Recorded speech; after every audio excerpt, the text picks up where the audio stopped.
오디오북 꿀비 소리 책방 하성란 단편소설 곰팡이 꽃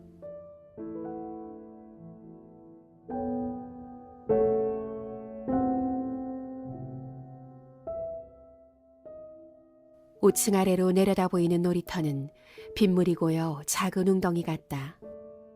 이틀 전 내린 폭우로 놀이터 곳곳에는 채 빠지지 않은 흙탕물이 고여 있다.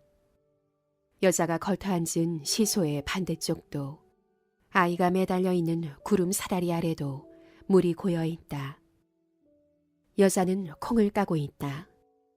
깍지를 비틀 때면 벌어진 깍지 사이로 얼룩 무늬의 강낭콩 알들이 나란히 나타난다. 여자의 손가락은 풋내가 물씬하다. 깍지에서 튄 콩이 모래밭 위로 날아가면 여자는 허겁지겁 엉덩이를 공중으로 쳐들고 콩을 줍는다. 여자가 걸터앉은 시소가 무게중심을 찾아 위로 조금 떠오른다. 아이의 체중은 철봉에 매달린 오른손에 실려 있다. 사내 아이는 지금 셋째 칸에서 넷째 칸으로 건너가기 위해 숨을 고르는 중이다. 발을 적시지 않고 마른 땅으로 내려오려면 어쩔 수 없이 구름 사다리를 다 건너야만 한다. 흘러내린 바지와 오른쪽으로 치켜 올라간 위도 사이로 드러난 맨살에 눈이 부시다. 여자는 남자로부터 등을 돌리고 앉아 있다. 남자에게는 여자의 구부린 등과 모래밭에 놓인 플라스틱 바구니만이 보일 뿐이다. 어느덧 바구니에는 강낭콩이 수북이 쌓인다. 오늘 저녁 강낭콩밥을 지으시게요? 남자는 여자에게 넌지시 말을 건다. 하지만 여자는 대답하지 않는다. 여자에게까지 남자의 목소리는 가닿지 않는다. 그 맛을 어떻게 잊겠어요. 이 사이에서 아삭아삭 씹히는 맛이 일품이죠. 저에게도 좀 나눠주시겠어요? 남자는 베란다 창가에 선 채 계속 입술을 달싹거린다.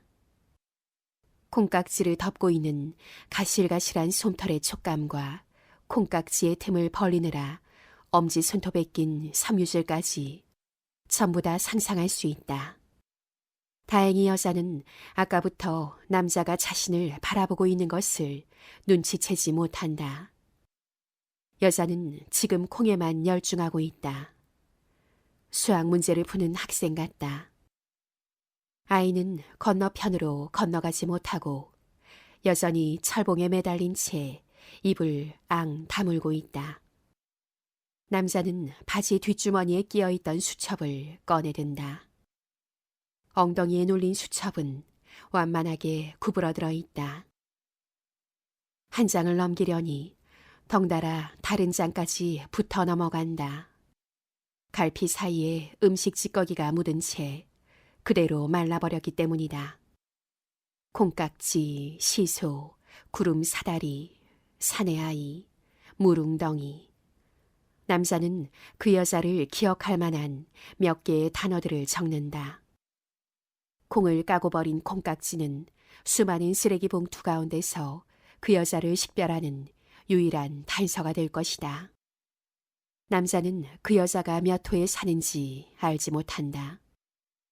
남자가 살고 있는 아파트는 다행히 한 동뿐이지만 모두 90세대가 살고 있다.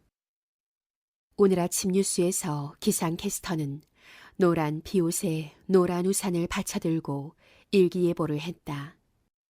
저기 앞 전선이 서해안과 경기지방 일대에 걸쳐 크게 발달하고 있다고. 일주일 내내 들쭉날쭉 봄비가 예상된다고 말했다. 4월에 때이른 한여름 더위가 찾아온 것은 엘니뇨 현상의 일종이라고 덧붙이는 것도 잊지 않았다. 더위와 습기 찬 날씨가 이렇게 계속된다면 남자의 일은 더욱 장애를 받게 될 것이다. 벽을 건너오는 새된 여자의 목소리에 남자는 눈을 떴다. 새벽 2시가 조금 넘은 시간이다. 유리가 깨지면서 와르르 무너져 내리고 발소리가 이곳저곳에서 분주하게 난다. 젊은 여자가 연방 소리치고 있지만 내용은 알아들을 수 없다. 507호와 면한 남자의 방벽에는 장롱과 오디오 따위들이 놓여 있다. 남자는 침대에서 일어나 장롱으로 다가가 귀를 기울인다. 507호의 현관문이 열리면서 사정없이 벽에 부딪힌다. 밖으로 떼밀려 나온 누군가가 미끄러지면서 엉덩방아를 찢는다. 뒤이어 현관 밖으로 던져진 냄비 뚜껑이 저 혼자 요란한 소리를 내며 떨다 멈춘다. 다시는 내 앞에 얼씬거리지 마! 여자의 격앙된 목소리와 함께 문이 닫히고 이중으로 잠금쇠가 돌아간다. 남자는 발소리를 죽여 현관으로 다가가 어한 렌즈를 들여다본다. 불이 꺼진 바깥은 동굴처럼 음침하다. 이제 곧 조간신문을 배달하는 아이가 들이닥칠 시간이다. 문이 닫히고도 30분이 지나서야 계단을 내려가는 발자국 소리가 들린다. 구두의 뒤를 꺾어 신고 있는 모양이다. 남학신 소리가 난다. 남자는 구두발 소리가 계단을 다 내려가 아파트 광장으로 나설 때까지 기다린다. 반평 남짓한 다용도실에 들어서자 남자의 양어깨가 양쪽 벽 사이에 바듯하게 낀다. 남자가 버린 쓰레기들이 습한 공기 속에서 벌써 역한 냄새를 풍기며 부패하고 있다. 선반에서 플라스틱 양동이를 꺼내든다. 고무장갑을 끼고 플라스틱 양동이를 든 채 발소리를 죽이고 계단을 내려간다. 사람들의 눈에 띄지 않기 위해 계단참 천장에 달린 전등은 일부러 켜지 않는다. 어둠 속에서도 계단은 익숙하다. 8개의 계단과 층계참, 그리고 다시 8개의 계단으로 이어지는 이 기역자 계단은 1층까지 모두 72개의 계단으로 이루어져 있다. 어둠 속에서 발로 더듬거리면서 다음 계단으로 내려서지 않아도 될 만큼 남자의 발은 계단에 익숙해질 대로 익숙해졌다. 3층에서 2층으로 내려가는 계단 가운데 두 번째 계단은 유독 다른 계단보다 높다. 처음 얼마 동안은 이 계단 때문에 곤혹스러웠다. 발목을 삔 적도 있다. 하지만 이제 이곳에 이르면 남자의 본능이 단번에 알맞게 발을 내딛는다. 원통 욕조 크기만한 대형 고무 쓰레기통이 통로 앞에 화단에 한 개씩 놓여 있다. 가로등 불빛이 가닿지 않는 단풍나무 이파리들의 그림자가 고여 있다. 광장에는 아무도 없다. 쓰레기통 뚜껑을 밀치고 쓰레기통 안을 들여다보기 위해 화단 턱으로 올라선다. 쓰레기통은 거의 비어 있다. 가슴팩이에 닿을 만큼 깊은 쓰레기통 안에서 쓰레기 봉투를 꺼내기 위해 허리를 잔뜩 구부려야 했다. 쓰레기 봉투에서 새어나온 오물이 고무통 밑바닥에 고여 역한 냄새를 풍기면서 썩고 있다. 쓰레기통 안에는 한 개의 봉투가 들어있을 뿐이다. 남자의 양동이는 20리터들이 쓰레기 봉투 한 개가 바듯하게 담겨지게 되어 있다. 맨 처음에는 양동이 없이 쓰레기 봉투를 옮겼다. 다음 날 출근길에 남자는 쓰레기 봉투에서 새어나온 물이 계단을 따라 점점 이어져서 남자의 현관 앞에 멈춰 있다는 것을 발견했다.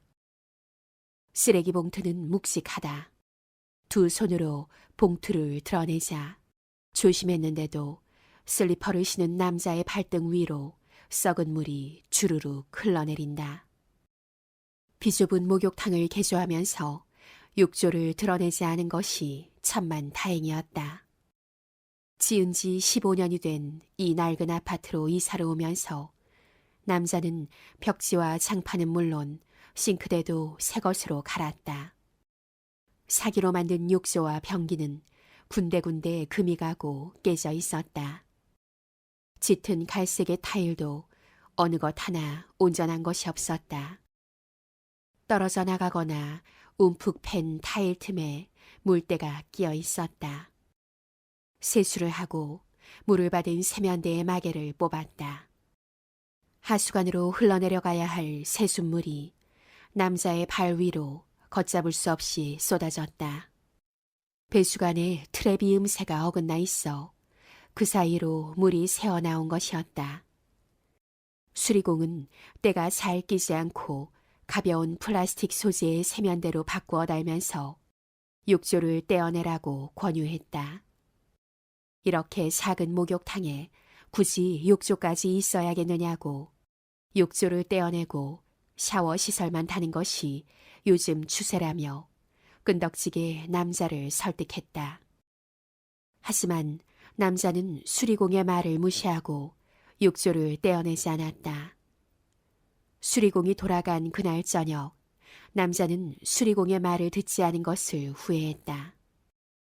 욕조는 터무니없이 작아 평균치의 긴 남자가 들어가 앉아도 물이 흘러넘쳐 겨우 엉덩이에서만 찰랑거릴 뿐이었다. 게다가 길이도 짧아 뜨거운 물에 온몸을 담그려는 생각은 여지없이 깨지고 말았다. 어깨를 물속에 담그려면 두 발은 욕조 밖으로 빼내어 수도꼭지 위에 걸쳐 놓아야 했고 두 발을 담그려면 엉덩이를 욕조 밖에 걸쳐야 했다. 이 일을 시작하기 전까지 욕조는 수리공의 말대로 골칫덩어리가 되었다. 들고 올라온 쓰레기 봉투를 욕조 속에 집어넣는다. 벌써부터 냄새는 달라져 있다. 여름이 되면 이 일도 더 이상 할 수 없을 것이다. 락스로 꼼꼼하게 닦아내고 레몬향에 방향제를 뿌렸지만 15평 아파트 안은 덜 마른 생선에서 나는 냄새가 배어있다. 쓰레기 봉투는 묶는 선을 훨씬 지나쳐서 꾸역꾸역 집어넣어 반쯤 터진 옆구리로 내용물의 일부가 비어져 나왔다. 매듭은 단단하게 묶여있다. 좀처럼 매듭이 풀리지 않아 욕조 안으로 허리를 굽히고 선 남자는 엉거주춤 일어서서 허리를 주무른다. 누군가 호되게 묶어놨군. 고무장갑을 벗고 맨손으로 매듭을 풀어보려 하지만 쉽게 풀리지 않는다. 풀기 어렵도록 쓰레기 봉투를 야무지게 묶어버린 누군가를 원망할 수는 없는 일이다. 버린 쓰레기 봉투가 누군가에 의해 다시 풀릴 것이라고 생각하는 사람은 아무도 없을 것이다. 남자도 그 일이 있기 전까지는 그렇게 믿었었다. 쓰레기 종량제가 시작된 것은 1995년 1월 1일이었다. 남자는 전날 마신 술 때문에 일요일 하루를 꼬박 누워 있어야만 했다. 초인종이 울렸다. 남자를 찾아올 사람은 아무도 없었다. 잠시 사이를 두고 다시 초인종이 울렸다. 어안 렌즈로 밖을 내다보았다. 오래된 아파트의 어안 렌즈는 뿌였고 할 수 없이 현관문을 열어주어야 했다. 이 아파트의 부녀회라고 밝힌 여자들이 현관 앞에 몰려와 서 있었다. 한눈에도 10명이 넘는 숫자였다. 비좁은 현관 앞에 다 서지 못한 여자들은 4층으로 내려가는 계단 아래까지 늘어서 있었다. 얼굴에 검버섯이 핀 나이든 여자가 옆에 젊은 여자를 어깨로 떠밀었다. 지금 수지침 배우고 계신가요? 다짜고짜 젊은 여자가 남자에게 물었다. 그새야 한 번도 열어보지 않고 장롱 위에 얹어둔 상자가 떠올랐다. 사무실을 찾아온 세일즈맨에게 어쩔 수 없이 사들인 수지침 용구와 책자가 든 상자를 남자는 한 번도 열어본 적이 없다. 어떻게 한 번도 본 적이 없는 사람들이 수지침에 대해 알고 있는 것일까? 젊은 여자는 까만 눈동자를 한 번도 움직이지 않은 채 물끄러미 남자의 얼굴을 쳐다보고 있었다. 수지침 협회에서 한 달에 한 번 보내오는 정보신문이 우편함에 꽂혀 있고는 했다. 그렇다면 남의 집 우편물을 훔쳐본 겁니까? 남자는 슬그머니 우라통이 일었다. 드디어 범인을 잡았네. 여자들이 일제히 환호성을 질렀다. 겉 봐요. 성과가 있잖아요. 못 보던 얼굴인데? 여자들이 자기들끼리 소곤거리기 시작했다. 젊은 여자를 밀치고 검버선 여자가 나섰다. 방귀 낀 놈이 되레 성낸다더니만 여기 이런 위인이 또 계시네. 손에 손을 거쳐 올라온 묵직한 봉투를 검버섯이 받아 남자의 발밑에 던졌다. 봉투가 뻥 소리를 내며 터진다. 장터 쇼핑 배달 가능이라고 쓰인 붉은 글씨들이 띄엄띄엄 드러나 있다. 한눈에도 남자가 이틀 전 쓰레기통에 버린 쓰레기가 틀림없다. 댁을 찾아내느라 우리가 얼마나 고생을 했는 줄 알기나 해요. 이 쓰레기들을 이잡듯 샅샅이 뒤졌다고요. 지성이면 감천이지. 결국 우리의 눈에 이 봉투가 발견된 거죠. 검버섯이 우편 봉투를 남자의 코앞에 대고 흔들어댄다. 수지침 협회라고 한자로 쓰인 봉투다. 봉투의 수신인 란에 남자의 이름과 주소가 깨끗한 타자 활자체로 찍혀 있다. 김치 쪼가리가 여기저기 붙었었는지 봉투는 너저분했다. 규격 봉투를 사용해야 한다는 걸 설마 몰랐다고 발뺌하지는 않겠지? 계단 아래에서 누군가 큰 소리 쳤다. 이런 비양심적인 사람 때문에 이 나라가 이 꼴이 된 거라고요. 격앙된 여자가 떨리는 목소리로 말을 이었다. 내가 9살 때 우리 아버지 따라 대동강을 건너온 이래로 산전수전 다 겪었지만 남의 집 쓰레기를 뒤진 것은 처음이야. 검버섯이 한숨을 길게 내쉰다. 남자는 어렴풋이 쓰레기 종량제라는 말을 들은 것이 기억난다.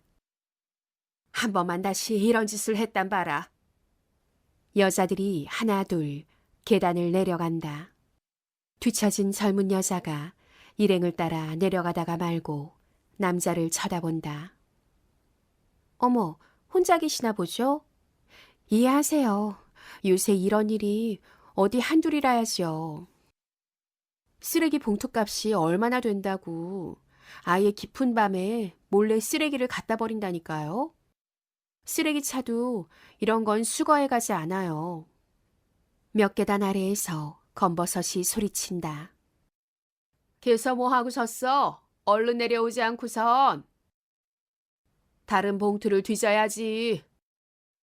젊은 여자가 내려가면서 말한다. 10만 원이에요. 벌금이요. 이번만 봐드리는 거예요. 저 아줌만 관절염을 앓고 계셔서요. 다시 5층까지 올라오게 한다면 난리가 날 거예요. 시멘트 바닥으로 내던져지는 통에 옆이 터진 봉투에서 쓰레기들이 꾸역꾸역 밀려나오고 있었다.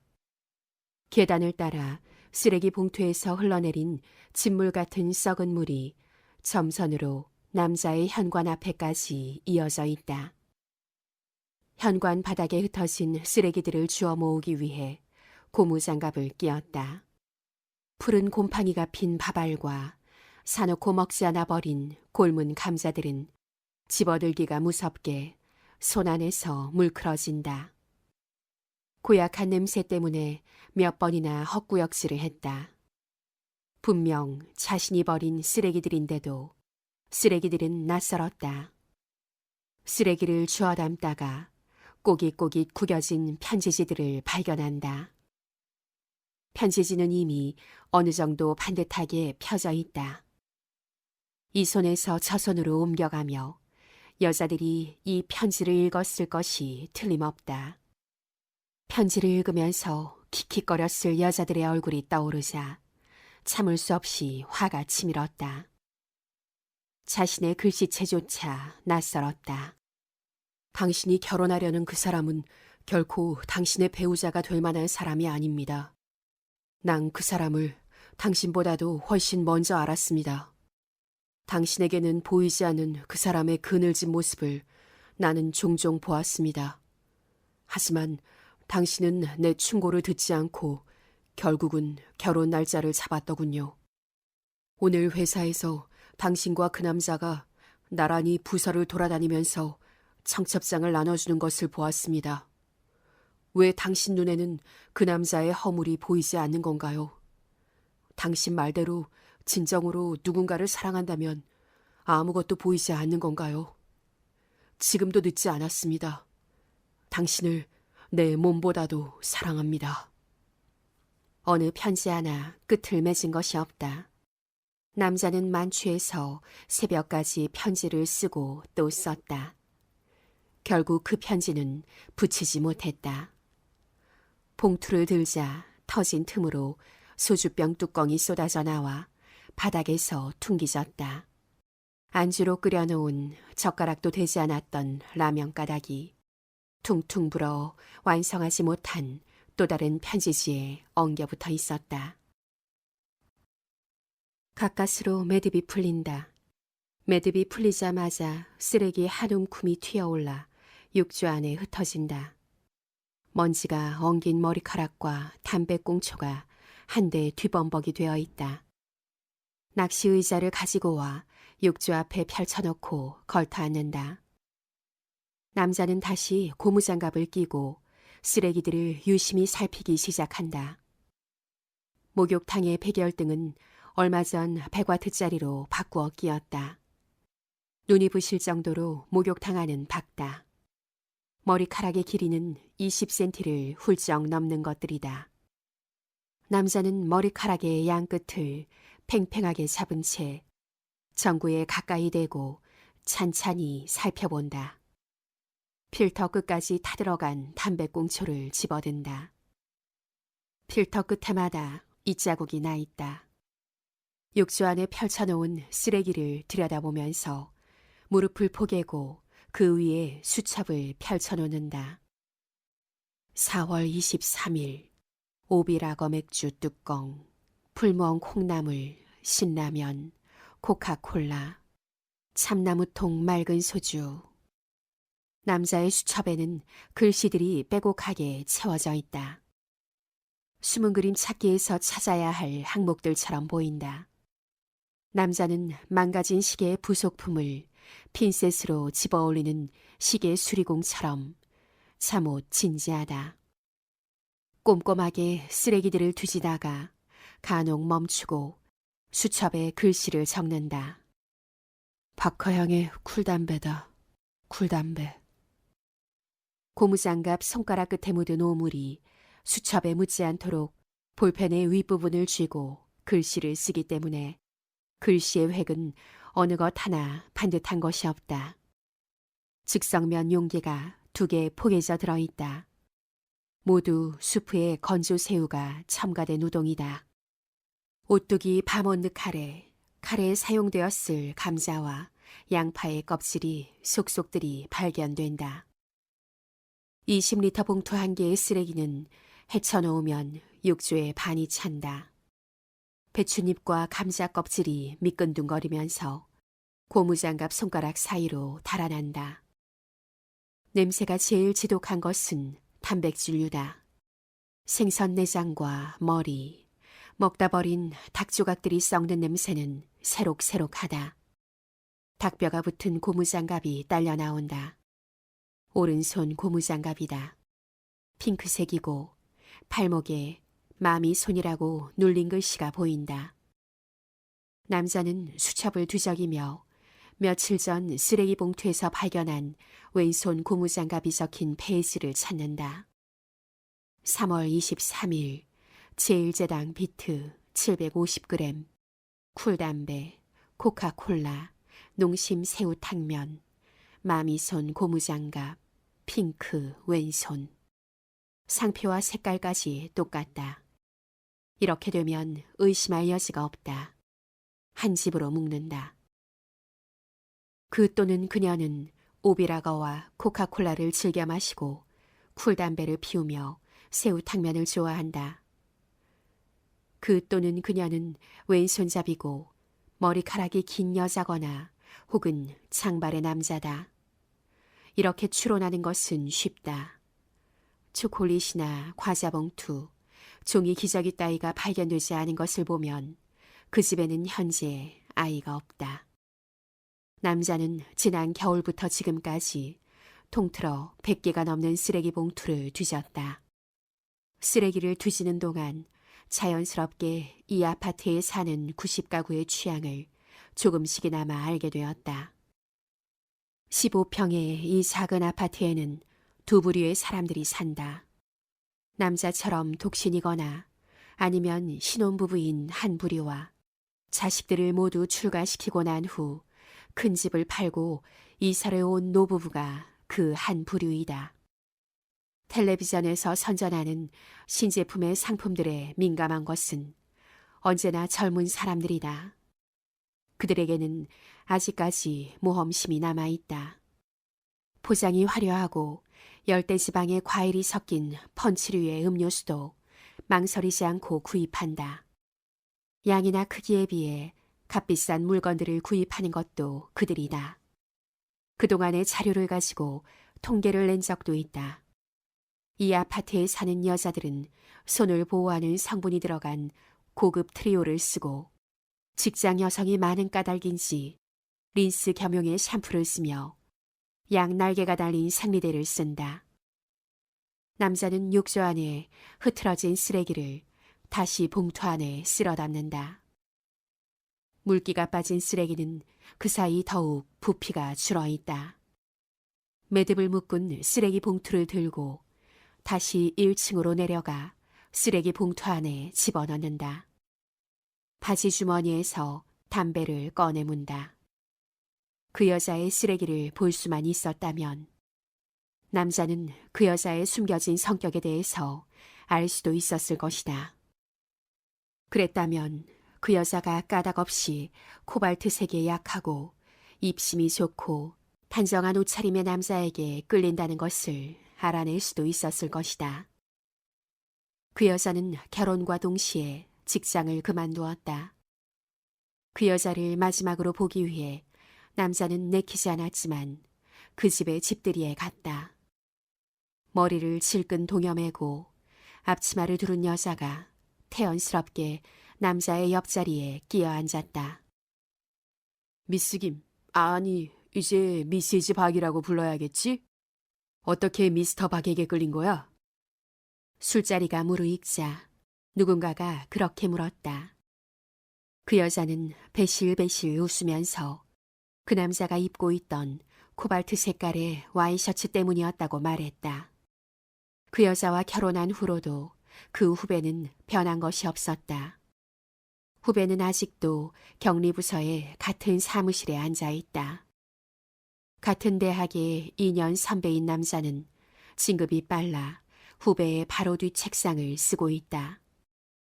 풀을 먹인 것처럼 빳빳한 와이셔츠와 주름 없는 양복을 입은 후배의 뒷모습을 볼 때면 타자를 치던 그 여자의 길고 하얀 손가락이 떠오른다. 젠장, 만날 그 여잔 코발트 색깔의 와이셔츠만 사들이는 거야. 아, 이젠 코발트에 코자만 들어도 진저리가 쳐진다니까. 자동 판매기 앞에서 후배가 동료들에게 떠들어대는 소리를 듣기도 했다. 후배가 신입 여사원과 함께 레스토랑에서 나오는 것도 목격했다. 그 여자는 지금은 남편이 된 후배의 실체에 대해 여전히 알지 못하고 있다.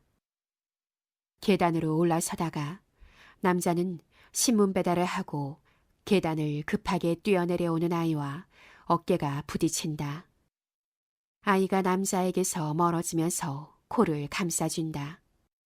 흐릿한 백열등 아래에서 아이의 앳된 눈동자가 고무장갑을 낀 남자를 힐끗거린다. 아이도 신문 꾸러미를 들지 않은 한 손에 빨간 고무장갑을 끼고 있다.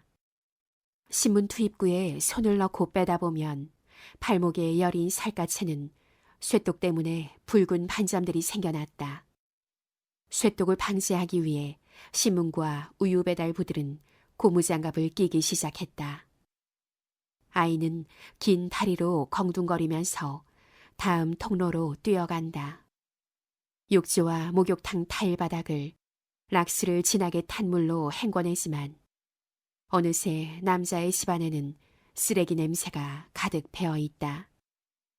아이가 스위치를 켜놓고 내려온 계단 참의 자동 타이머 전구들이 차례로 꺼지기 시작한다.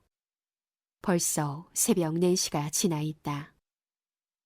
초인종이 울렸을 때 남자는 찢긴 청구서의 조각을 방바닥에 늘어놓고 조각을 맞추고 있었다. 어젯밤 쓰레기 봉투에서 발견한 청구서 조각들이다. 스카치 테이프로 붙여놓은 청구서는 군데군데 구멍이 뚫려 있다. 가끔씩 구겨지지 않은 청구서가 발견될 때도 있다. 오물에 젖어 있지 않다면 더더욱 좋은 일이지만 음식물 찌꺼기로 범벅이 된 것이라도 상관하지 않았다. 흐르는 물에 재빨리 씻어내린 후 다리미로 다리면 그럭저럭 글씨를 읽는 데는 지장이 없다. 하지만 지금처럼 잘게 찢어버린 청구서는 아이들의 퍼즐 게임처럼 이렇게 일일이 조각을 맞추어야 한다. 겨우겨우 이름이 나타난다. 김땡훈.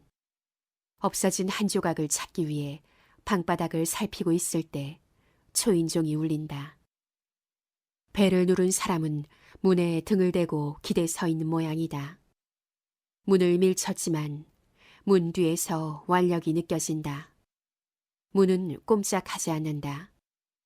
사내는 남자의 문에 기댄 채 두 다리를 괸대처럼 버티고 서 있다. 몇 번이나 밀친 후에야 미동을 느낀 사내가 뭉구적거리면서 비켜선다. 사내는 몸을 가누지 못할 정도로 만취해 있다. 한 손에는 커다란 꽃다발을 들고 있다. 양복 바지춤에서 빠져나온 와이셔츠단이 식탁보처럼 사내의 굵은 다리를 가리면서 치렁거린다. 압니다.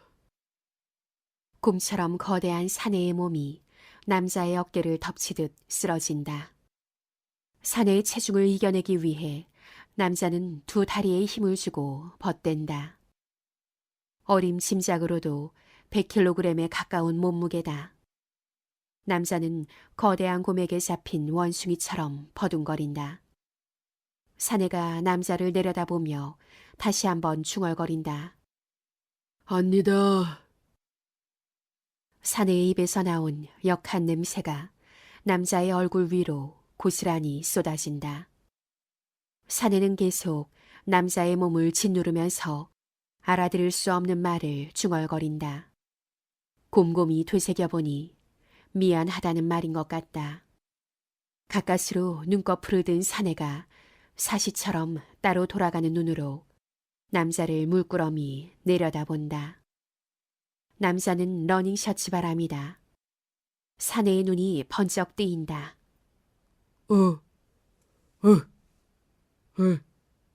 당신 누구야? 왜 내 집에 있는 거지? 막무가내로 현관 안으로 들어서는 사내를 떠다민다. 이거 왜 이러십니까? 한밤중에 집을 잘못 찾아오셨습니다. 힘으로는 도무지 사내를 상대할 수 없다. 무슨 소리야? 난 눈 감고도 찾을 수 있다고. 너 어디 있어? 숨어있지 말고 이리 나와. 큰 소리를 치던 사내가 벼랑간 한 발짝 물러서며 걷잡을 수 없이 구토를 하기 시작한다. 현관에 벗어놓은 남자의 구두 위로 바닥에서 튄 토사물이 달라붙는다. 여기 507호 아니에요? 삼광 아파트 507호. 술이 조금씩 깨기 시작하면서 사내의 혀도 되돌아오고 있었다. 계단 천장에 달린 백열등은 깨어진 지 오래였다. 507호에 살던 사람이 이사를 가면서 나르던 장롱이 백열등을 깬 모양이었다. 깨진 백열등 전구 안으로 필라멘트가 들여다보였다. 507호와 508호의 벨은 나란히 붙어 있었고 어둠 속에서 사내는 507호의 벨을 누른다는 것이 508호의 배를 잘못 누른 것 같다. 이거 미안합니다. 토사물과 남자를 번갈아 바라보던 사내가 계단에 가 무너지듯 주저앉는다. 사내가 흘린 토사물에서 시큼한 산냄새가 풍긴다. 남자가 물을 퍼다 붓고 빗자루로 쓸어내는 동안 남자는 발을 차례로 들어 올리면서 507호의 초인종을 누른다. 507호는 비어 있다. 며칠 동안 아무런 인기척을 느낀 적이 없다. 누군가 안에 있었다면 이 소동에 밖을 기웃거렸을 것이 분명하다. 사내는 507호의 초인종을 계속 눌러댄다. 간격을 두고 문 저 안에서 전자음의 뻐꾸기 울음소리가 차지러진다. 문이 열리지 않자 사내는 권투글러브 같은 커다란 주먹으로 문을 두드리며 소리친다. 미안하다고 했잖아. 이 문 좀 열어. 김땡훈. 방바닥을 샅샅이 뒤졌지만 조각 한 개는 찾을 수 없다. 아마도 다른 쓰레기에 묻어나간 모양이다. 콩깍지가 들어있던 쓰레기 봉투에서 발견한 청구서다. 수첩을 뒤적인다. 콩깍지, 시소, 구름 사다리, 사내아이, 무릉덩이. 쓰레기 봉투 속에는 폴리프로필렌 수지에 바스락거리는 과자 봉투들과 함께 살을 잘 발라먹은 닭뼈가 한 움큼 들어있었다. 손이 여러 번 가는 음식을 마다하지 않는 바지런한 여자임에 분명하다. 칫솔모가 사납게 놓은 낡은 칫솔도 발견되었다. 다시 초인종이 울린다. 사내가 남자에게 덥석 꽃다발을 안긴다. 장미 꽃다발이다. 옆집에 이 꽃다발을 좀 전해주세요. 오늘이 생일이거든요. 사내가 벽에 몸을 부딪히면서 휘청휘청 계단을 내려가기 시작한다. 붉은 장미송이를 세어보니 30송이다. 507호 베란다의 빨랫줄에는 며칠지에 노란 양말 한 켤레만 달랑 걸려 있다. 양말의 발꿈치와 발가락에 닿는 부분에 비누로도 지워지지 않는 검은 때가 그대로 남아있다. 흙물이 새어든 것도 같다. 사내가 다녀간 지 사흘이 지나고 있다. 하지만 남자는 아직까지도 옆집 여자를 만나지 못했다. 인기척이라고는 느낄 수 없다. 남자는 일부러 아파트 뒷길로 한 바퀴 돌아온다. 축대 밑에 선 채 507호의 창문을 올려다본다. 베란다의 창틀에는 깨지고 남은 유리가 간신히 걸려있다. 그 층에 불이 꺼진 곳은 507호와 508호뿐이다. 요즘 들어 야근이 잦아지고 있었다. 부가가치세 신고 기간만 지나면 종전처럼 제 시간에 퇴근을 할 수 있을 것이다. 창가에 걸려놓은 장미꽃잎은 끝부터 검게 타들어가며 둥글게 말리기 시작한다. 507호와 508호는 벽 하나를 사이에 두고 있을 뿐이다. 남자는 507호 안방과 벽에 놓인 가재 도구들을 반대편 벽 쪽으로 옮기기 시작한다. 장롱을 분해하고 반대편으로 옮겨 다시 조립하는데 일요일 밤나절이 지나가 버린다. 장롱이 있던 자리에 침대를 옮기고 눕는다. 벽의 두께는 기껏해야 20cm를 넘지 못한다. 손바닥으로 벽을 쓰다듬어 본다. 남자는 벽을 향해 모로 눕는다. 귓바퀴가 벽에 닿는다. 밖에서 작은 소리가 들릴 때마다 남자의 온 몸에 날이 선다. 5층까지 올라오는 사람은 남자를 제외하고는 2사람뿐이다. 그 여자 혹은 그 사내. 안방 문을 열어두면 계단을 올라오는 발걸음 소리도 모두 들을 수 있다. 남자의 소망과는 달리 매번 발걸음은 아래층에서 끊긴다. 민들레 홀씨처럼 어디선가 날아온 호기심의 씨앗이 남자의 속에서 이미 싹트고 있다. 열쇠구멍 속으로 열쇠가 꽂히고 걸림쇠가 딸깍 소리를 내며 돌아가는 소리를 언뜻 들은 것도 같다. 그 순간 남자의 현관문에 뚫린 신문 투입구의 덮개가 요란한 소리를 내면서 열리고 빨간 고무장갑을 낀 손이 조간을 밀어넣는다. 버스 정거장에서부터 일부러 아파트 뒷길로 돌아온다. 507호의 베란다를 올려다본다. 빨랫줄에 걸려있던 노란 양말이 거친 것을 본 후에야 남자는 여자가 돌아왔다는 것을 깨닫는다. 507호 여자 때문에 남자는 쓰레기 뒤지는 일을 중단하고 있었다. 냄새가 새어나갈 것을 염려해서 항상 목욕탕 문을 닫은 채로 작업을 했다. 밀폐된 목욕탕 안은 울림통 같아서 수도꼭지에서 떨어지는 물방울 소리조차도 크게 울린다. 문을 닫은 목욕탕 안에서 밖의 동정을 살피는 것은 불가능하다. 남자는 이른 저녁을 먹은 후부터 벽에 사타구니를 바짝 붙인 채 줄곧 침대에 누워있다. 화장실에 간 사이 여자가 돌아올지도 모르기 때문에 아까부터 요의도 참고 있었다. 아랫배가 뻐근해지기 시작했기 때문에 남자는 어쩔 수 없이 침대에서 일어난다. 목욕탕에서 나오다가 우연히 바닥에서 꿈틀거리고 있는 구더기 한 마리를 발견한다. 여름이 다가오고 있었지만 아직 구더기가 쓸만한 시기는 아니었다. 게다가 락스물에 빤 걸레로 온 집안 구석구석을 몇 번이나 훔쳐내기까지 했다. 구더기는 아주 조금씩 꿈틀거리면서 어딘가를 향해 이동하고 있다. 휴지로 구더기를 집어내 변기에 버리고 물을 내린다. 또 다른 구더기가 발견된 곳은 안방의 문지방 틈새다. 남자는 낮은 포복 자세로 가면서 방과 부엌을 샅샅이 살피기 시작한다. 장미꽃 다발이 걸린 창가로 다가간다. 벽에 모서리를 타고 끊임없이 구더기들이 내려오고 있다. 벽에 달라붙어 있지 못한 것들은 방바닥으로 떨어져 동그랗게 말린다. 장미꽃 다발을 싼 투명한 비닐 안에 수많은 구더기들이 꿈틀거린다. 남자는 베란다 창문을 열고 장미꽃 다발을 뒤뜰로 내던져 버린다. 면도를 하고 있는데 현관문 밖으로 인기척이 느껴진다. 남자는 후다닥 안방으로 뛰어들어가 바지를 다리에 꿰면서 현관으로 나간다. 너무도 서둘렀기 때문에 되레 바지를 입는 시간이 길어진다. 여자를 만나야 한다.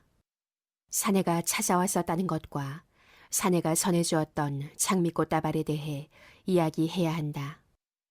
다급히 현관문을 밀쳤지만 이미 계단은 텅 비어 있다. 계단 아래쪽에서 또각거리는 구두징 소리가 조금씩 멀어진다. 황급히 계단의 난간 아래를 내려다본다. 1층까지 반복되는 계단의 손잡이들 사이로 무언가 반짝 빛나며 사라진다.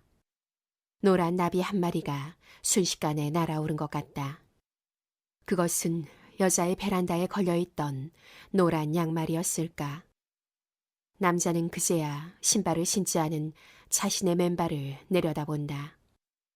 여자는 언제 집에 돌아온 것일까? 어제 남자는 새벽 3시까지 깨어 있었다.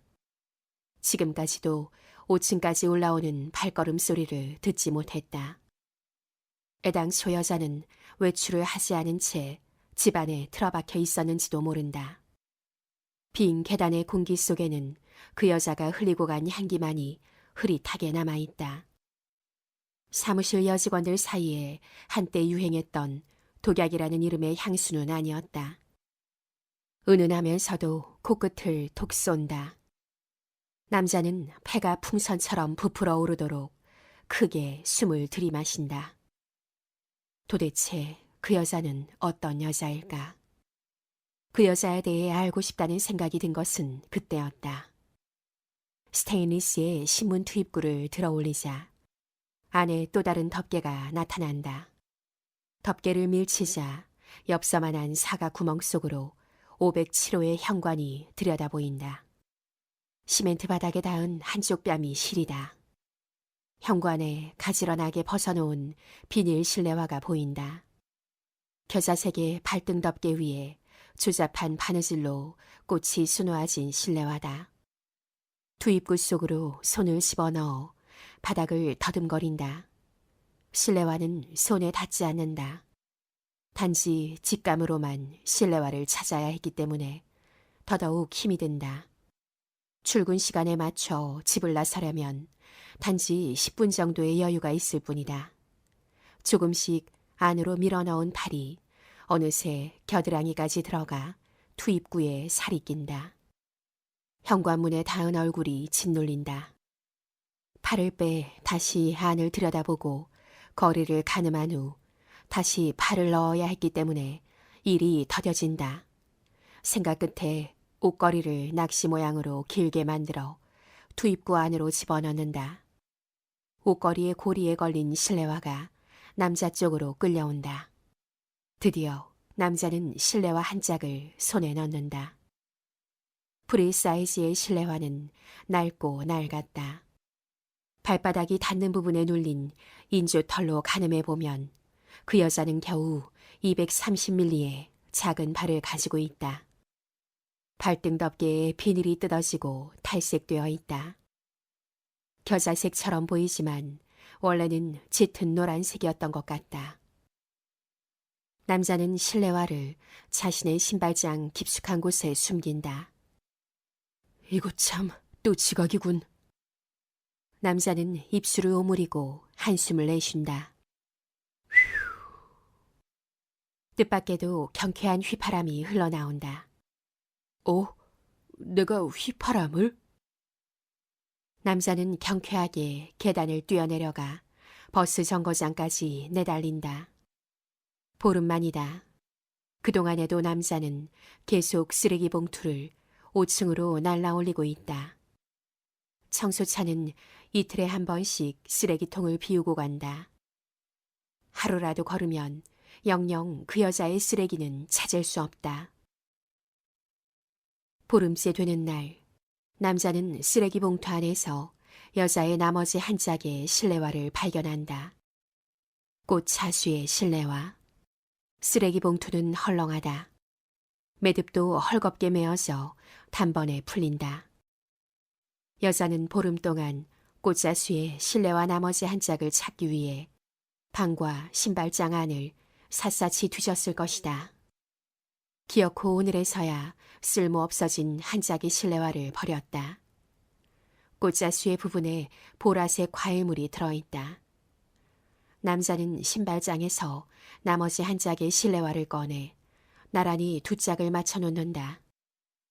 두 짝의 색깔은 차이가 날 정도로 다르다. 비닐 바닥에 해진 틈으로 스펀지 조각이 섞인 솜이 비어져 나오고 있다. 남자는 쓰레기 봉투를 벌리고 쓰레기들을 집어 올린다. 녹차의 티백 찌꺼기와 두꺼운 오렌지 껍질, 다이어트 코카콜라, 모두 다 저열량 음식들 뿐이다. 돌돌 말린 비닐팩을 드러낸다. 미모사향의 섬유유연제다. 미끌미끌하게 썩은 밥풀들이 달라붙어 있지만 시큼한 악취 가운데서도 비닐팩에서는 상큼한 향기가 난다. 남자가 복도에서 맡았던 그 냄새다. 쓰레기 봉투 맨 밑바닥에 손도 대지 않은 생크림 케이크가 문드러져 있다. 하얀 우윳빛 생크림이 군데군데 벗겨진 사이로 포도 시럽이 잔뜩 발린 3단 케이크가 드러나 있다. 그 위에 하늘하늘하게 곰팡이 꽃이 피어 있다. 체리가 얹혀있던 자리에는 생크림 위에 붉은 테두리가 남아있을 뿐이다. 여자는 체리와 파인애플, 귤만 골라 먹은 것 같다. 아스피린 포장지, 작은 쪽지 하나도 꼼꼼히 펼쳐본다. 구례행 무궁화호 열차표 한 장, 지리산을 종주하고 있는 여자의 뒷모습이 떠오른다. 여자가 신은 노란 양말에 흙물이 밴다. 전화번호로 생각되는 7자리 숫자들이 적힌 쪽지, 연체된 호출기 요금 청구서가 들어있다. 생크림을 닦아내자 여자의 이름과 호출기 번호가 드러난다. 최지혜 012-343-7890.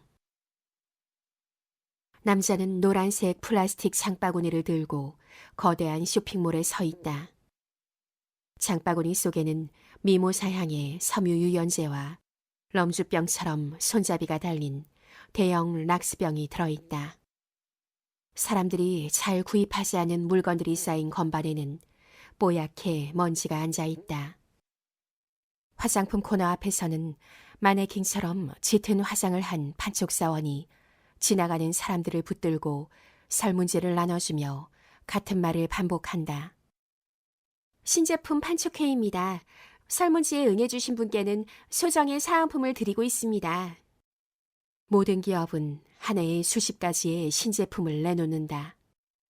남자가 다니고 있는 회사의 신제품 개발실의 직원들도 농심의 새우깡처럼 히트 상품을 제조하기 위해 전전긍긍한다. 소비자들의 구미에 맞는 상품을 개발하기 위해 수천만 장의 설문지를 전국에 뿌린다. 남자는 아파트에 살고 있는 사람들의 취향을 환히 꿰고 있다. 쓰레기장을 조사하여 그 지역에 사는 사람들의 생활 실태를 알아보는 가볼러지라는 사회학의 수법이 있다는 것을 책에서 본 적이 있다. 애매모호한 설문지보다는 쓰레기장을 뒤지는 것이 더욱 확실한 방법일 것이다. 쓰레기는 거짓말을 하지 않는다. 쓰레기야말로 숨은 그림 찾기에 모범 답안이다. 남자는 진열대 사이사이를 돌면서 그런 생각들을 하고 있었다. 5층 계단 위에 사내가 앉아있다. 사내의 커다란 몸집이 계단을 막고 있어 남자는 할 수 없이 사내가 비켜설 때까지 계단 참에 서 있어야 했다. 인기척을 느끼고 고개를 든 사내가 한눈에 남자를 알아보고 손을 내민다. 권투 글러브처럼 두툼한 소나귀의 힘이 느껴진다. 사내의 두 눈에 핏발이 서 있다. 사내가 앉았던 계단에는 커다란 케이크 상자가 놓여 있다. 미안합니다. 꽃다발은 전하지 못했어요. 도무지 만날 수가 있어야죠. 여행을 갔었답니다. 그럼 만나셨군요, 그 여자분을. 사내는 양미간을 찌푸리고 손바닥으로 얼굴을 세수하듯 세차게 비빈다. 아니요, 친구를 통해 들었죠. 이건... 남자가 사내의 뒤에 놓인 상자를 힐끗거리자 사내가 상자를 들어 남자에게 내민다. 자꾸 부탁만 해도 될지는 모르겠어요. 이것 좀 전해주시겠어요? 오랫동안 집을 비웠으니 당분간은 집에 있을 겁니다. 한 손에 들린 쇼핑백 때문에 나머지 한 손으로만 상자를 건네받는다. 상자가 덜컥 흔들리자 사내의 핏발 선눈이 조금 커진다. 조심해서 드셔야 해요. 상자가 움직이면 모양이 찌그러지거든요. 찌그러지거든요. 라는 부분에 이르러서는 넓적한 사내의 얼굴이 덩달아 찌그러진다. 생크림 케이크인가 봐요. 체리나 파인애플 같은 생과일이 얹힌. 사내가 소리 없이 웃는다. 생크림 케이크를 무척 좋아하죠. 물론 저야 생크림 광이지만요. 사내가 혼잣말처럼 중얼거린다. 같이 케이크를 먹게 될 날이 올까요? 사내는 남자에게 가볍게 목례를 한 후 계단을 내려가기 시작한다. 생크림 케이크는 묵직하다. 현관문을 여는데 3층에서 사내의 가벼운 탄성 소리가 들린다. 3층에 도드라진 계단을 헛짚은 것이 틀림없다. 저 이봐요. 남자는 계단 난간 아래를 내려다본다.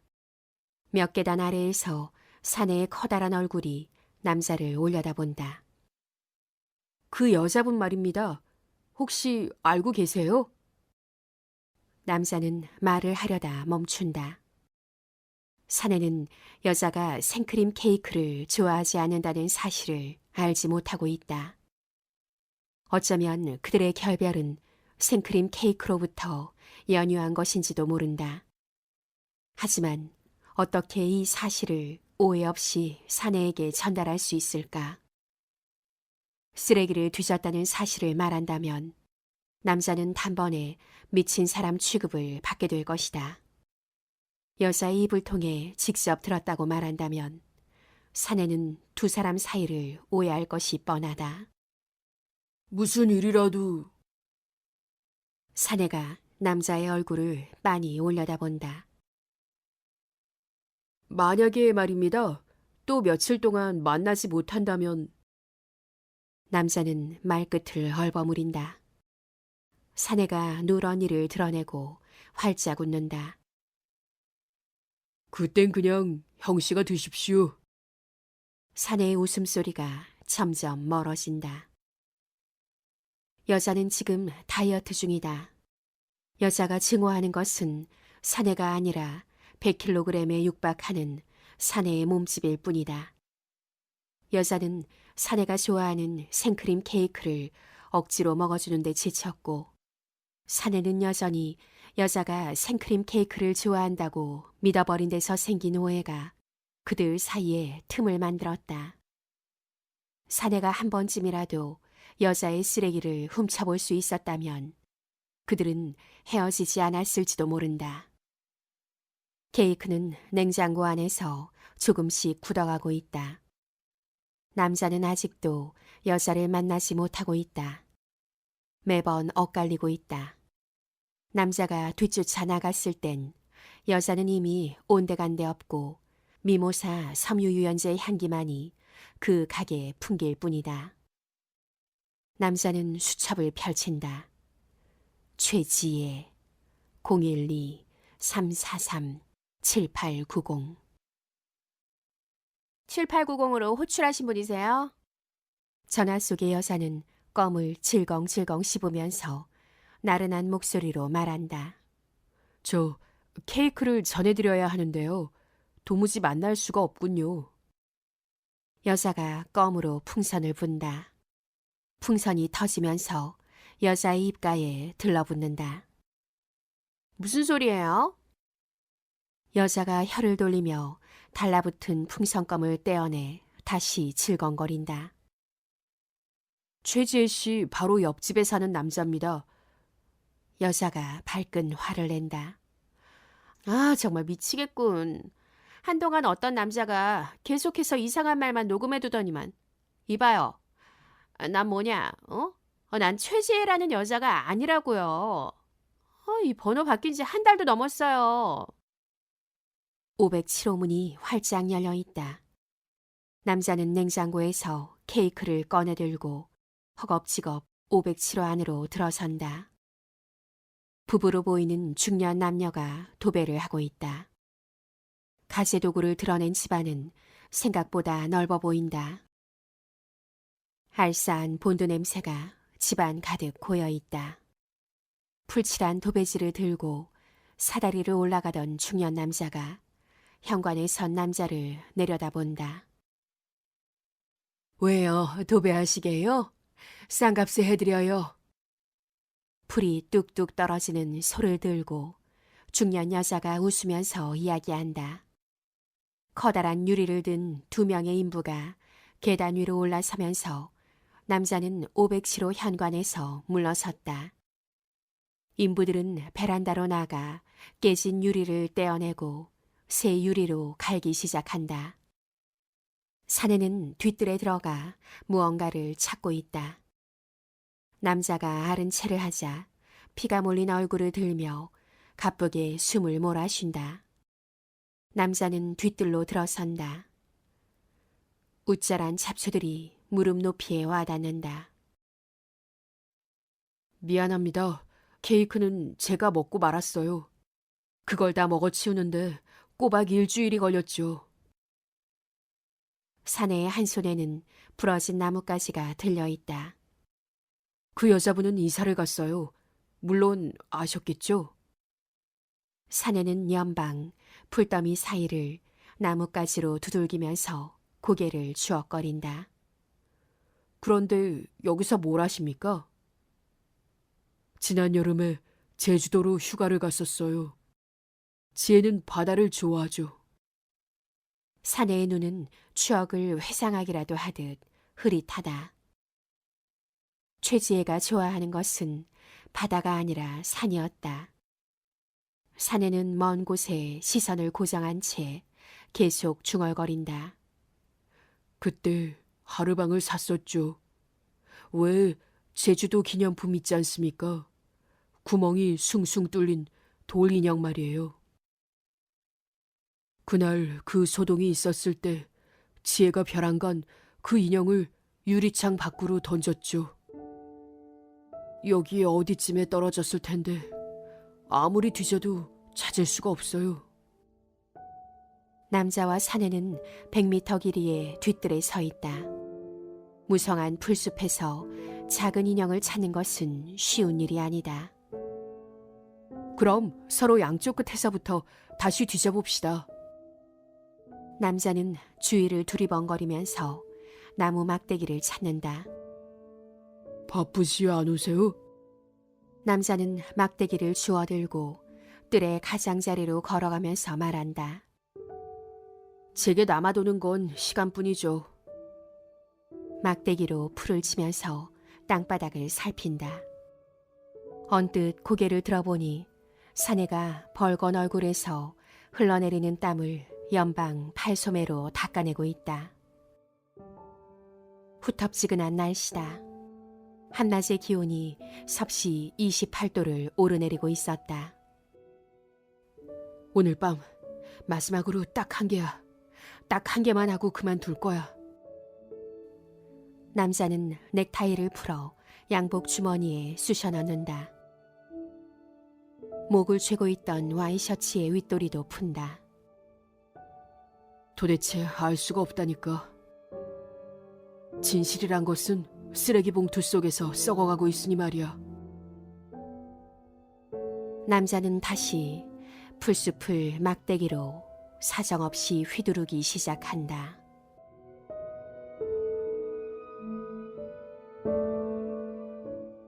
오디오북 꿀비 소리 책방